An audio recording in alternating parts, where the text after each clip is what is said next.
Hi, good evening, everybody. I just wanted to say thank you for inviting me and giving me the opportunity to share my story and let you all know what a great help Rabbi Kravitz has been to my family and how much we appreciate everything that he's done for us. 4 years ago, my family moved from Beverly Wood, where everybody is Jewish, to Santa Clarita, where hardly anyone is Jewish. And even so, it's a fairly diverse community. We've got a few synagogues. We've got about 200 children in our Hebrew school. And for the most part, it's a pretty tolerant community. 2 years ago, my son was in second grade, believe it or not. And it was getting into December where the classrooms do different activities for all the winter holidays. Christmas, Hanukkah, Ramadan, whatever else is going on in December. And a parent from each religion or each group comes and helps them. While the kids were in these little groups, they talk about Santa Claus and Hanukkah and what kind of gift you're going to get. Well, at my son's table, the conversation turned into talk about Jesus. So my 7-year-old at the time started coming home and asking me all these questions about Jesus, which was an odd thing because that's not something we generally talk about in our home. And he would ask me, why don't Jews believe in Jesus? And I explained to him that, we believe in God as God, and we don't believe in Jesus as God. So one day, he was in his group with this child, and again, the talk turned to Jesus, and she said to him, if you don't believe in Jesus, you're going to go to hell. And my son wasn't quite sure what hell was, but he knew it was not a good thing. And over the next few days, he continued to ask me questions, but now the questions got a little more odd. Does God love Jews? Why doesn't God love Jews? Why would God send Jews to hell? And I hadn't really put two and two together because it was, a busy time of year. And then I noticed my normally wonderful, charming little boy became sullen and angry. He was prone to fits of crying and nightmares. And I had no idea what was going on. He wouldn't really talk to me.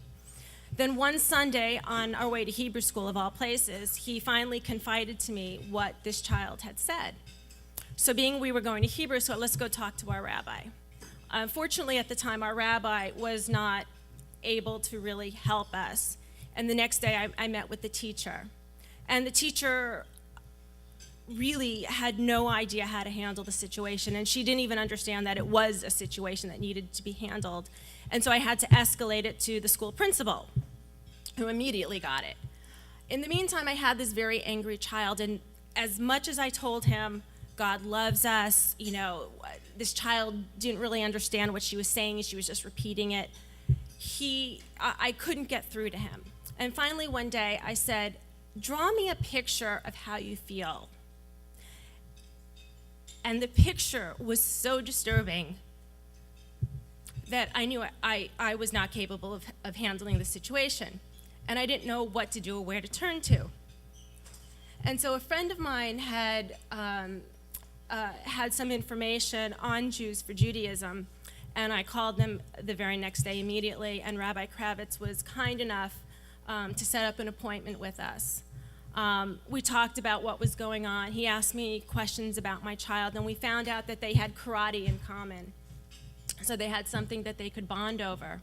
So the next day we came down to Beverly Wood, and we met with Rabbi Kravitz for many, many hours. And he talked to him, shared his own experiences as a child, showed him some videos of some other children who were going through some issues, learned a couple karate moves in the process.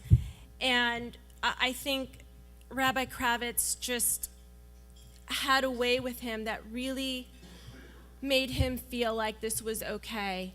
And I can't even begin to tell you. It was just that one day, and then suddenly everything in our home was back to normal.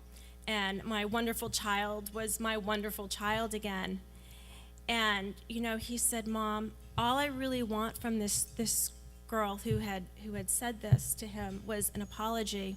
And Rabbi Kravitz and I both said, you know what, honey, I don't think you're going to get an apology because, you know, this is just what she knows.